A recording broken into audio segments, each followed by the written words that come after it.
Deus quer nos falar de uma forma especial, porque esse assunto é um assunto altamente relevante. Família.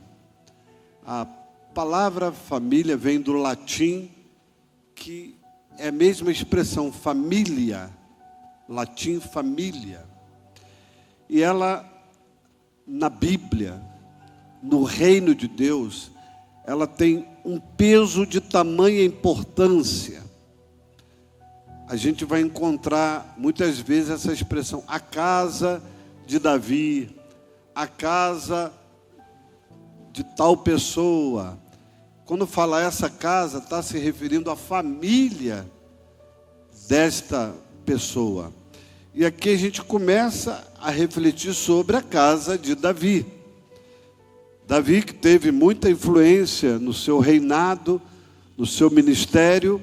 2 Samuel 7, verso 29, diz assim: se pois agora servido de abençoar a casa do teu servo, para permanecer para sempre diante de ti, pois tu, ó Senhor Jeová, o disseste, e com a tua bênção será sempre bendita a casa do teu servo. Davi estava se referindo a ele mesmo, a sua dinastia, porque essa expressão dinastia se refere aos reis de Israel. A dinastia se refere a reinados, aos reis. E ele está dizendo assim: e com a tua bênção será sempre bendita a dinastia, a família, a casa do teu servo, que sou eu, Senhor. Davi está reivindicando a bênção sobre a família dele, sobre sua geração, sobre os seus filhos, sobre aqueles que viriam depois dele, que dariam continuidade ao legado que ele construiu e deixou para a posteridade.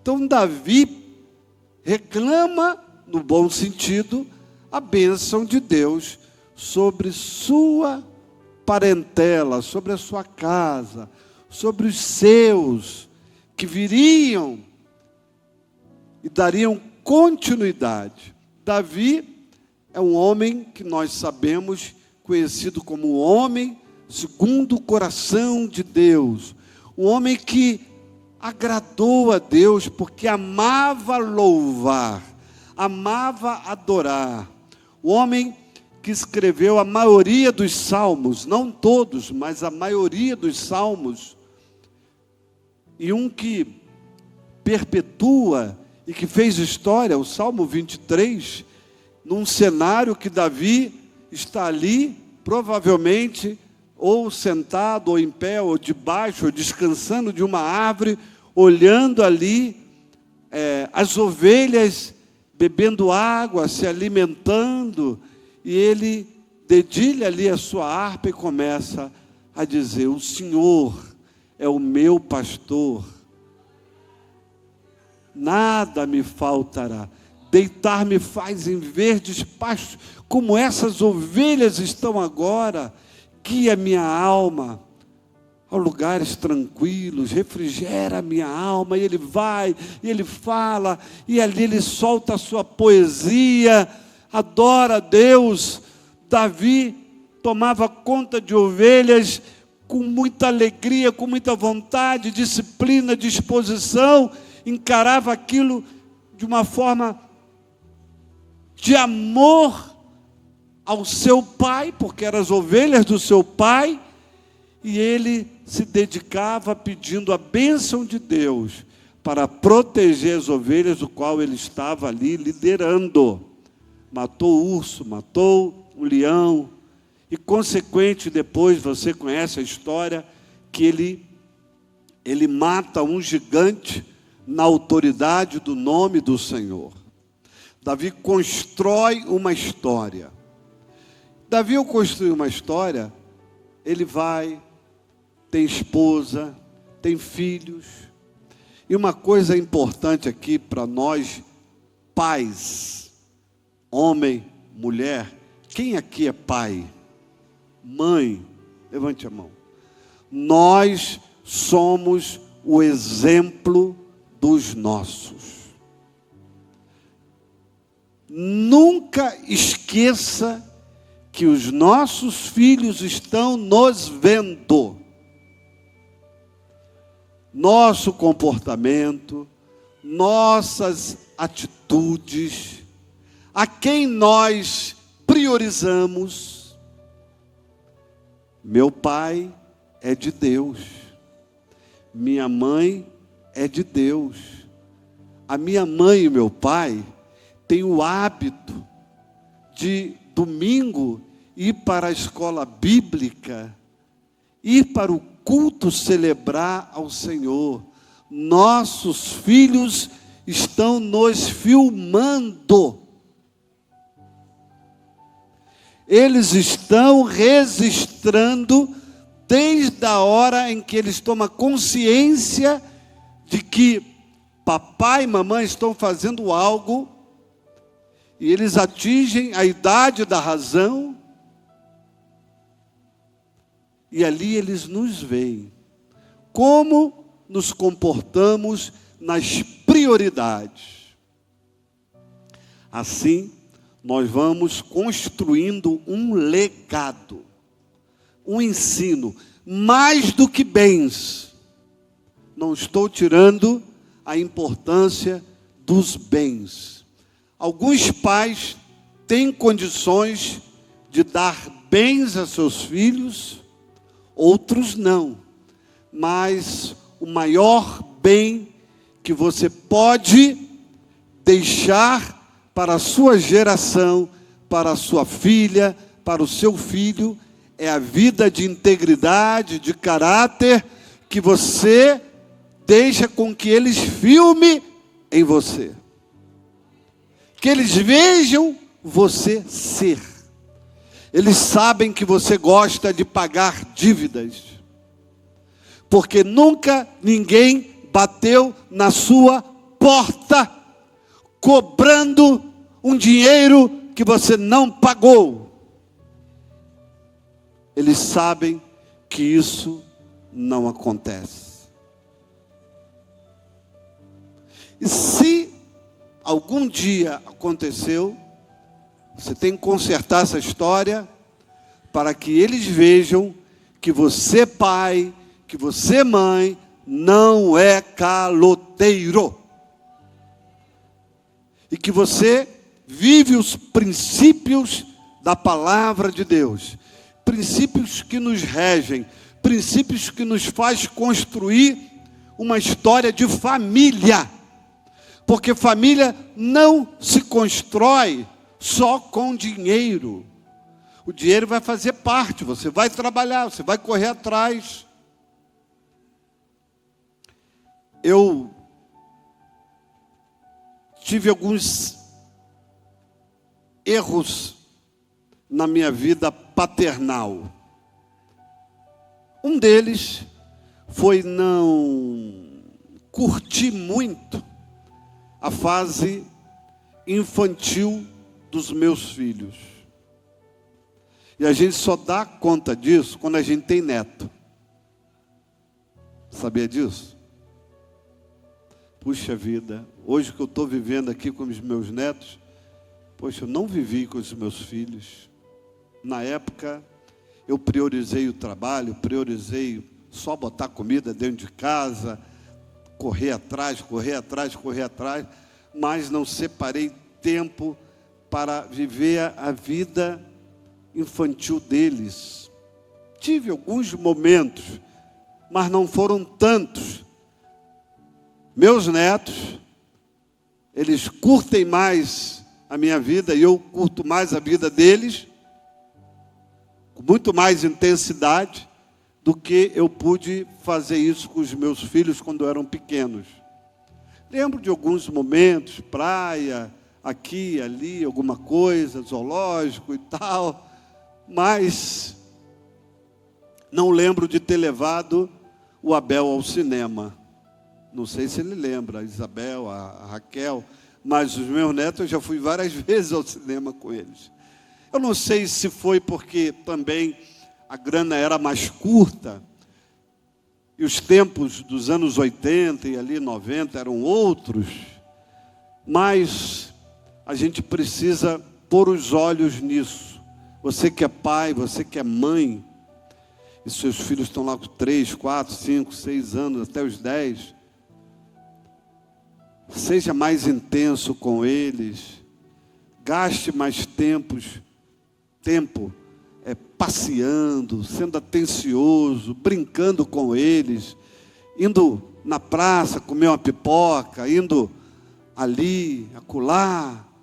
Crie momentos para isso, porque o tempo voa, o tempo passa rápido, e quando você vê, eles já cresceram, já são adolescentes, e aí você vai se arrepender um pouco de não ter tido tanta presença como você vai depois querer fazer com os seus netos. Ainda bem que a gente pode fazer com os netos, mas quem não tem neto? Ou quem já vai ter neto lá, não sei quando, só Deus sabe, não é? Está demorando. Quem gostaria de ter netos aqui? Levanta a mão aí. Olha aí. E ainda não tem, né? Meu Deus, até o pastor Abel se prepara, Samuel. Glória a Deus. Mas, queridos, essa história bíblica de Davi, ela me reflete algumas coisas. Depois de Davi é ungido rei, a arca é tomada, é levada pelos filisteus, e aí quando a arca volta, eu estou encurtando algumas coisas por cada hora, Davi coloca a arca num carro de boi e tenta transportar para Jerusalém. Você conhece a história que Uzá toca na arca e ali ele morre, fulminado. E aquilo foi tristeza no coração de Davi, não é? E aqui, no capítulo 6 de Samuel, versículo 7, diz assim, ó: então a ira do Senhor se acendeu contra Uzá, e Deus feriu ali por esta imprudência. Na vida, nós líderes, nós pais, podemos, às vezes, cometer imprudências, mas essas imprudências vão nos trazer alguns pesos e reflexões. E isso trouxe ao coração de Davi um peso e reflexão, porque ele era o chefe da nação. E ele então, ele precisa de parar, porque houve ali uma sentença muito forte. Uzá morreu, e aquilo mexeu com o coração de Davi. Senhor, eu estou transportando a arca para Jerusalém, para a cidade, que era conhecida também como cidade de Davi. Eu vou preparar uma tenda, eu vou preparar um lugar para a tua arca, que simboliza a tua glória, a tua presença. E Senhor, aí vem uma pergunta no coração dele: como trazer a mim a arca do Senhor? Então, ele faz essa pergunta, verso 9 de 2 Samuel 6, temeu Davi o Senhor naquele dia, e disse: como virá a minha arca do Senhor? Como então eu faço para levar a arca, que foi levada nos dias de Saul, e lá ficou, os filisteus? Agora Davi ama ao Senhor e quer trazer a arca, mas acontece esse incidente. Irmãos, quando fazemos a obra de Deus, às vezes acontecem incidentes, coisas que fogem ao nosso controle, ao nosso próprio erro, mas temos que refletir na hora do erro, e a reflexão é para a gente acertar. Então, para tudo agora. Veio a ideia de deixar a arca na casa de um levita. E essa foi uma boa ideia. Vamos orar durante 3 meses, durante algum tempo aí, ver o que Deus quer. Como eu vou fazer para levar a arca? Para tudo agora. Esse moço, chamado Obed-edom, que a arca fica na casa dele, me faz entender que esse era um homem bom, um homem temente a Deus, um homem que tinha sua casa em dia, sua família em dia. Ele tinha uma linhagem, ele era filho de Jedutum. Quem era Jedutum? Jedutum era um daqueles que Deus levantou lá com Davi, quando Davi separa adoradores, homens para adorar, cantores, músicos, para a expressão louvor profético, que nós, durante alguns anos, lideramos um evento lá em Petrópolis. Ela surgiu daí, do comportamento de Asaf, Jedutum e Amã, para profetizarem com harpa. Eles profetizavam um louvor, era um louvor profetizado, louvor profético. Jedutum, que era pai de Obed-edom. Obed-edom tem uma referência familiar de adorador, de homem que amava o Senhor, como aqueles músicos amavam o Senhor. Jedutum hospeda a glória de Deus, porque a arca simbolizava o Shekinah, a glória de Deus no meio do seu povo. E o que tinha ali na arca, que era conhecida também como Arca da Aliança, do Concerto, essa igreja chama-se Igreja Metodista da Aliança, do Concerto.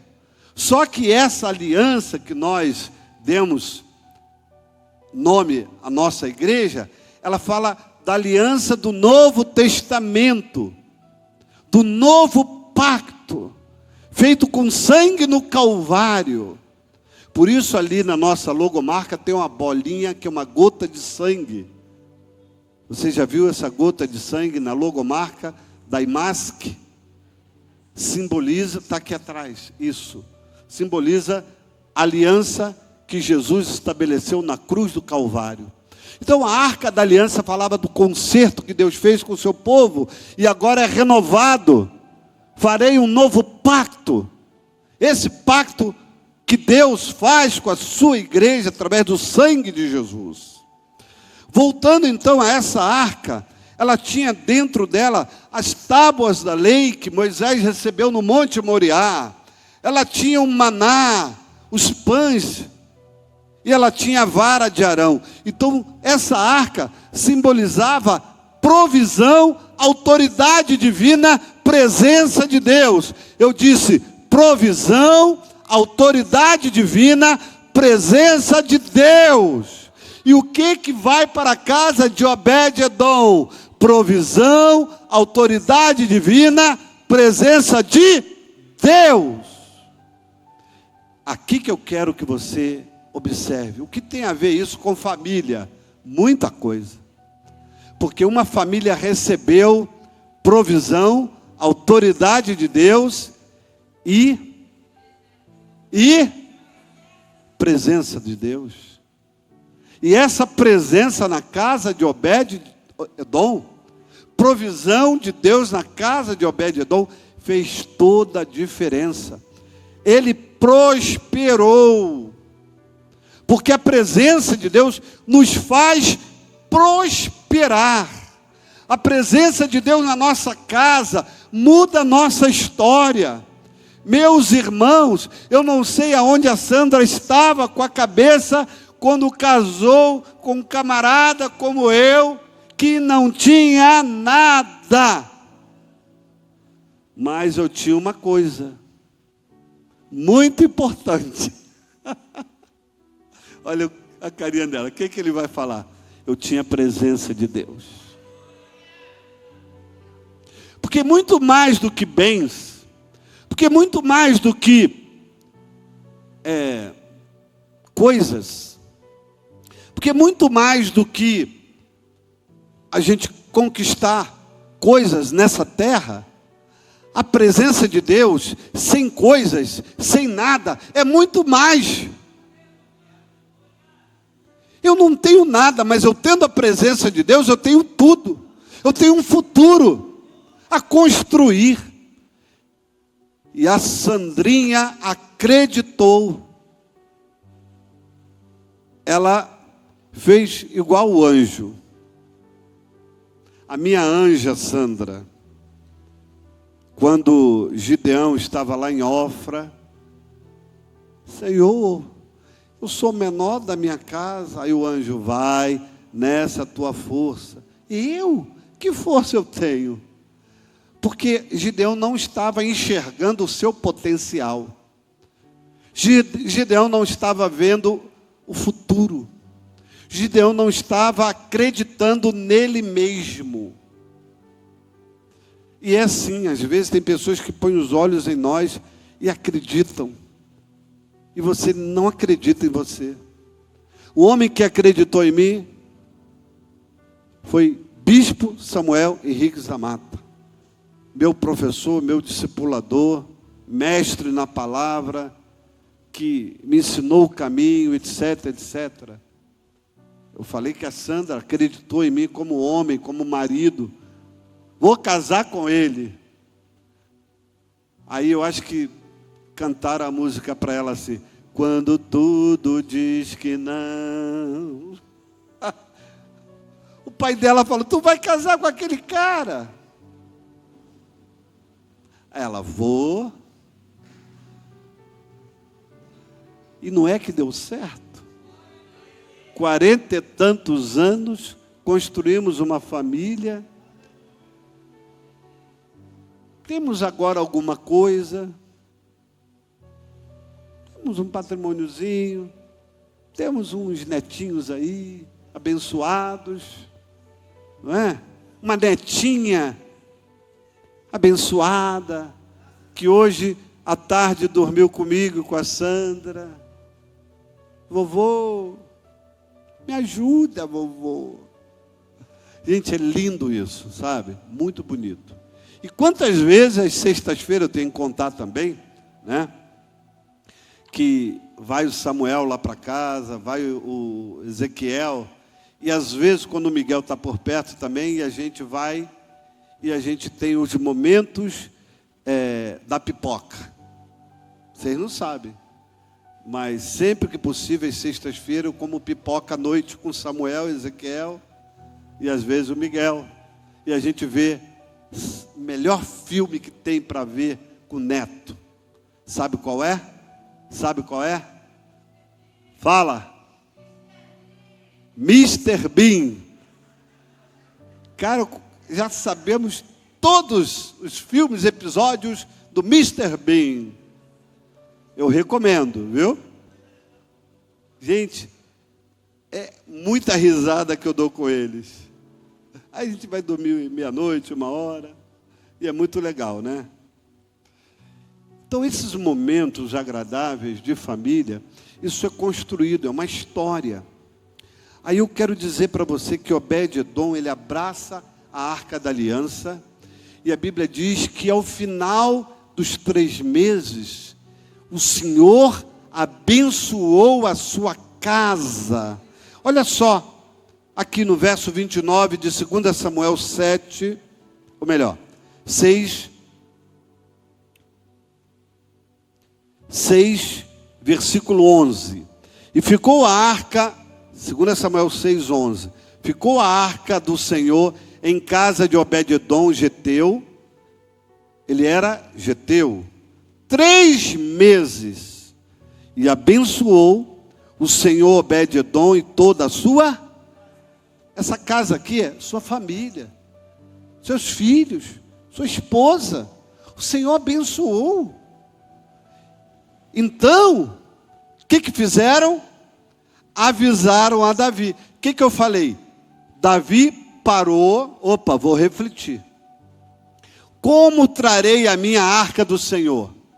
Aí quando falaram Davi, você está refletindo? Sabe o que aconteceu? A arca ficou lá na casa do teu servo, o levita, Obed-edom. E sabe o que Deus fez? O Senhor abençoou. Davi ficou feliz, porque a pergunta que não queria calar era: como trazer a mim a arca do Senhor? Então ele viu que Obed-edom foi abençoado, alguém lhe fez entender, ou ele compreendeu, que quem deveria levar a arca nos ombros eram os levitas. Ele ficou feliz. Olha só, verso de número 12. E avisaram a Davi, dizendo: abençoou o Senhor a casa de Obed-edom e tudo quanto tem, por amor da arca de Deus. Pois foi Davi e trouxe a arca de Deus para cima da casa de Obed-edom, a cidade de Davi, com alegria. Por que Davi ficou feliz?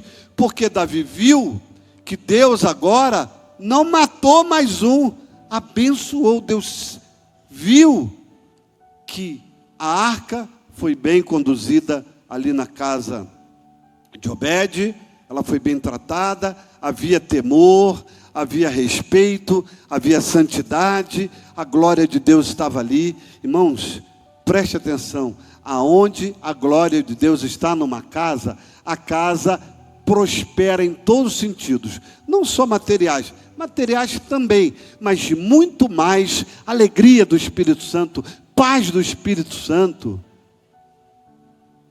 E eu queria falar muito mais, mas vou tentar resumir, irmãos, aqui essa história linda. A história de Obed continua sendo atual e poderosa, porque alguns princípios que essa história nos ensina são: a presença de Deus é o maior bem que alguém pode ter. Nada substitui a presença divina, nem o sucesso, nem a riqueza, nem o status. O que você é? Eu sou bispo. O que você é? Eu sou pastor. O que você é? Eu sou advogado. O que você é? Eu sou doutor, sou médico. Nada substitui a presença de Deus. Numa casa, numa família, você pode ser uma profissão que talvez ninguém dê muito crédito. Eu sou o quê? Eu sou varredor. Eu sou o quê? Eu sou lixeiro. Eu sou servente. Eu sou auxiliar de escritório, auxiliar de não sei o quê. Pode ser a sua profissão mais simples ou a mais engrandecida diante dos homens. O que importa, Deus está na sua vida. Deus estando na sua vida, vai ter bênção dele, com pouco, com muito, com pouquinho, com mais ou menos. Deus estará trazendo provisão. Quem aqui almoçou hoje? Levanta a mão. A não ser os que estão em jejum. Mas ninguém está em jejum, então todo mundo almoçou. Sabe o que é isso? Provisão de Deus. Talvez você esteja desempregado, mas almoçou. Talvez você tenha poucos bens. Pastor, eu não tenho bem nenhum. Eu vivo de aluguel. O aluguel, eu pago uma casa que não é minha. Mas meu irmão, quantos anos você tem? Eu tenho tantos anos. Te faltou telhado esses anos todos? Não. Então, é a provisão na tua casa, na tua vida. Sabe quantas vezes eu morei de aluguel? Sandra, me ajuda aí. 17 aluguéis que eu paguei. E o intervalo de 2 anos em cada aluguel. Faz as contas. Dinheiro fora, dinheiro fora, dinheiro fora. Mas não faltou telhado. E agora eu tenho a minha própria casa. A gente chama de casa própria. Depois de nos mudarmos 17 vezes. E graças a Deus, os meus pimpolhos também têm as suas casas próprias, que não são mais pimpolhos, têm as suas vidas, casados. Provisão de Deus. cuidado de Deus. Sabe quanto tempo levou isso? Muito tempo. Eu estou orando 10 anos e nada acontece. Eu estou orando 15 anos, 20 anos. Meu irmão, não importa o tempo. Uma hora o céu se rasga, o céu abre, a bênção desce, o que você precisa vem. Porque o Senhor não abandona a família que tem a presença de Deus.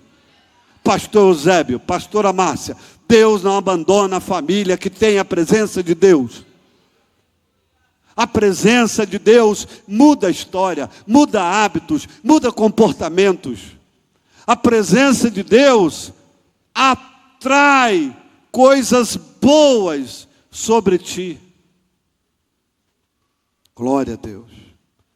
Obediência atrai a bênção de Deus. É um princípio que Obed-Edom nos ensina. Recebeu a arca com reverência e foi recompensado por isso. Obediência traz a bênção. Diga isso comigo, obediência traz a bênção. Eu sempre falei isso aos irmãos. A bênção é consequência da comunhão com Deus. Se você tem comunhão com Deus, você vai atrair coisas boas. Glória a Deus por isso. Já estou quase finalizando aqui. A presença de Deus na família. Uma coisa que eu e você precisamos colocar sempre em prática é Deuteronômio 6, versículo 6 ao 9. Eu vou pedir a produção para colocar para nós aí, eu não sei se é possível. Estas palavras que hoje te ordeno, Deuteronômio 6, 6. Olha só como começa o versículo. Estas palavras que hoje o que te é ordem. Não é para você ler, saber, virar as costas, esquecer. Não, é para você viver essa ordem. Se você viver isso, olha o que você vai colher. Vamos lá. Estarão no teu coração, verso 7. E as ensinarás a teus filhos, e delas falarás, assentado à tua casa. Aonde? Dentro do lar. Fala de Jesus para o teu filho.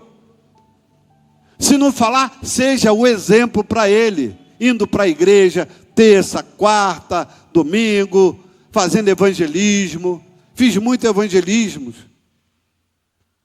E eles herdaram isso. E gostam de evangelizar. Lembro que certa vez, na virada do ano, igual agora, alguns anos atrás, eu tinha mais força, mais saúde, aluguei um ônibus, botei os jovens de Madureira, com a bênção do presidente, fomos para a praia de Muriqui, alugamos um som, combinamos com a banda gospel da época, que era o Tim Livingston Farias. Alguém já ouviu falar no Livingston? Aquele que faz muita música para Fernanda Brum.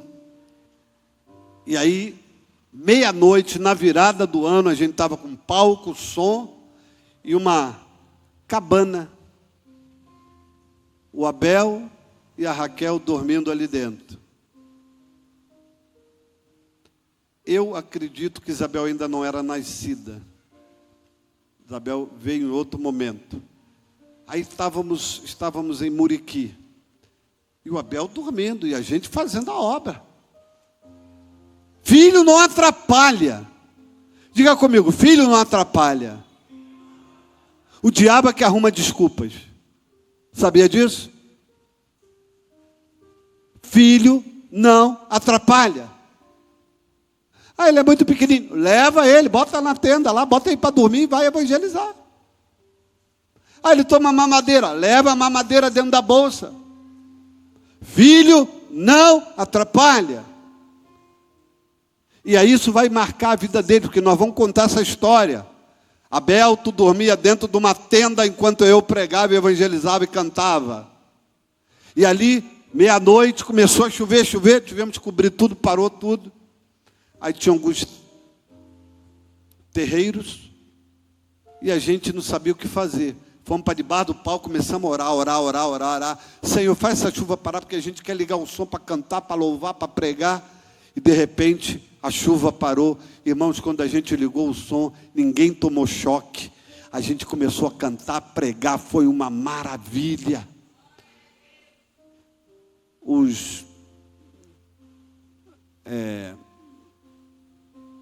vizinhos que estavam ali tocando seus tambores para baixar algumas coisas, não baixava nada.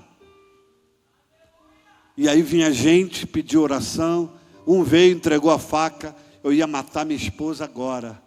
Mas quando eu ouvi a música e a palavra, eu quero entregar minha vida a Jesus. E aí vinham pessoas bêbadas, e outros, e ali a gente começou a pregar o Evangelho, e as crianças dormindo na tenda. Não impediram a obra de Deus. Dá-se um jeito. Deixa com vovô, deixa com vovó, eu fico. Vai pregar, vai evangelizar. Dá-se um jeito. Mas não pare, não pare. Voltando, você é um exemplo. Deuteronômio 6 diz assim: ensinarás os teus filhos e filhas, falarás sentado na tua casa, está dentro de casa, come debaixo do meu teto, bebe a minha bebida, come a minha comida, vive o aluguel que eu pago, ou vive debaixo da casa que eu comprei. Vai ouvir falar de Jesus até um dia você casar ou ter condição de ir viver sozinho. Mas enquanto estiver debaixo do meu teto, nós vamos para a igreja. Nós somos de Jesus. Josué não falou: eu e minha casa serviremos ao Senhor? Então vai ser assim. Quando você crescer e for dono do seu nariz, puder pagar as suas contas, você faz o que você quiser. Mas aprendeu, viu e ouviu a palavra. Eu fiz a minha parte com você, agora é você e Deus ou o diabo, se você escolher o diabo. E aí vai sofrer as consequências se escolher o erro, se escolher o caminho errado.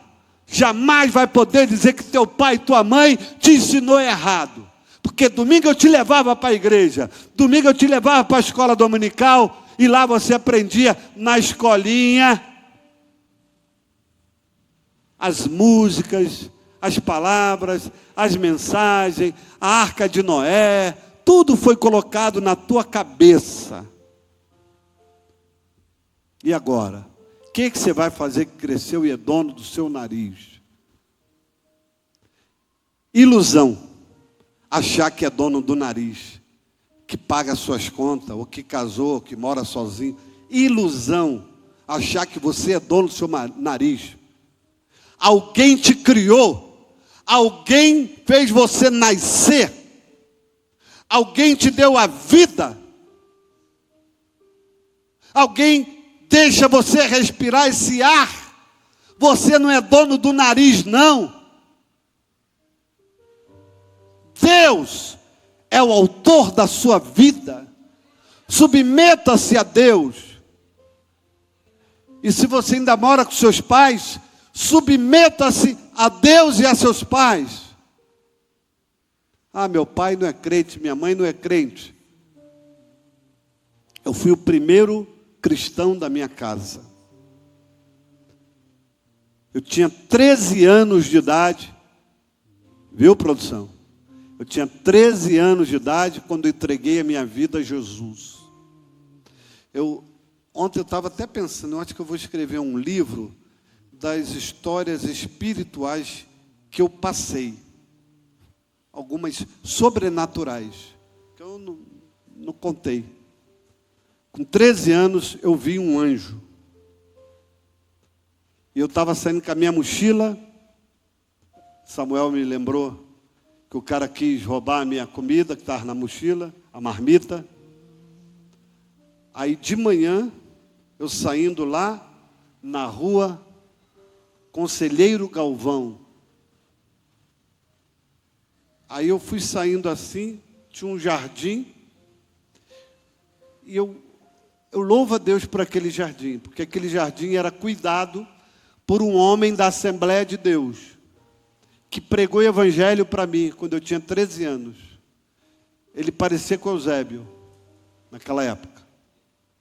O nome dele era Sérgio, a gente chamava ele de Seu Sérgio.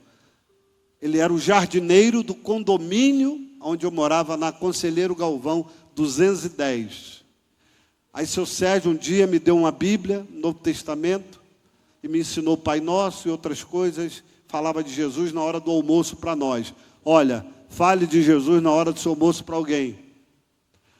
Aí eu fui trabalhar com um radialista chamado Dario Paz, da Rádio Nacional. Daí essa vontade de sempre estar na mídia, essas coisas que eu aprendi com 13 anos.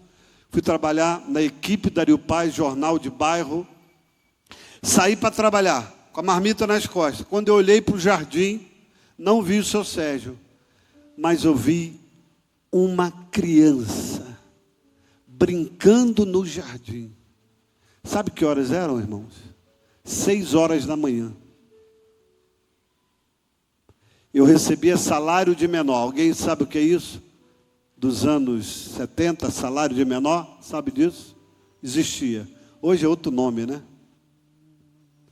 Carteira assinada, com 13 anos. Aí eu olhei assim, vi aquela criança brincando. Aí eu falei, Senhor, uma criança brincando ali no jardim. Aí tinha uma grade assim que separava. Eu falei, o pai dela deve estar ali. Aí pulei no jardim para ver se a criança estava sozinha com os pais. Irmãos, a criança sumiu. Mas era uma criança linda, não sai da minha mente. Feliz. E eu entendi que o anjo do Senhor apareceu para mim em forma de uma criança. Foi a minha primeira experiência espiritual. E de lá para cá tive outras, tive muitas e muitas. E cada vez mais aumentando a minha fé. Voltando para nós terminarmos. Coloca para mim lá, Deuteronômio 6, versículo 7, né, que nós estávamos olhando.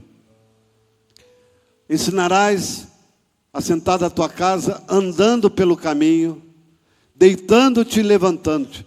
Deitando-te, andando pelo caminho. Você vai comer? Vamos orar, crianças. Ora aí, fulano. Ora aí, papai do céu, vou te ensinar a orar. Meus netos oram na hora do almoço. Meus filhos oravam na hora do almoço. Isso vai entrando na mente, aqui, ó. Ensinarás. Passa o versículo. Também atarás por sinal na tua mão e te serão por frontais entre os teus olhos. Passa mais um. Escreverás nos umbrais da tua casa. Meu irmão, a gente sempre teve o hábito de colocar versículo bíblico nas paredes. Tem uma cena que não sai da minha mente. Quando eu morava com meus pais eram católicos. Tinha o quadro da Santa Ceia na sala da minha casa, quando eu tinha 6 anos de idade. 6, 7 anos, por aí assim. E eu não esqueço Jesus com os 12, os discípulos na mesa. Aquele quadro sempre marcou a minha vida sobre a ceia do Senhor. Alguns vão falar isso é idolatria. Mas na minha mente eu olhava a ceia do Senhor. Foi o que marcou a minha infância. O que marca os seus filhos? O que marca os seus netos? Como você vive em família? Tem culto na sua casa? Seu filho já lhe viu orar alguma vez? Ou na rua, ou em casa, ou na igreja? Você já falou para ele que ele tem que ser da igreja de Jesus? Ou você acomodou porque ele não quer ser da igreja? Minha mãe insistiu, Wilson, vamos para a igreja. Wilson, vamos para a igreja. Até que um dia eu falei, mãe, eu vou para a igreja. E nunca mais saí da igreja. Não pare de insistir com seus filhos. Eu já fiz muito, faz mais. Ora, continua orando, não desiste, não desanima. porque uma hora Deus vai fazer a obra. Glória a Deus. Uma hora Deus vai fazer a obra. Eu termino aqui dizendo que o ambiente familiar é um ambiente para você construir consciência cristã nos seus liderados, na sua esposa, nos seus filhos. O ambiente familiar é um bom ambiente. Glória a Deus.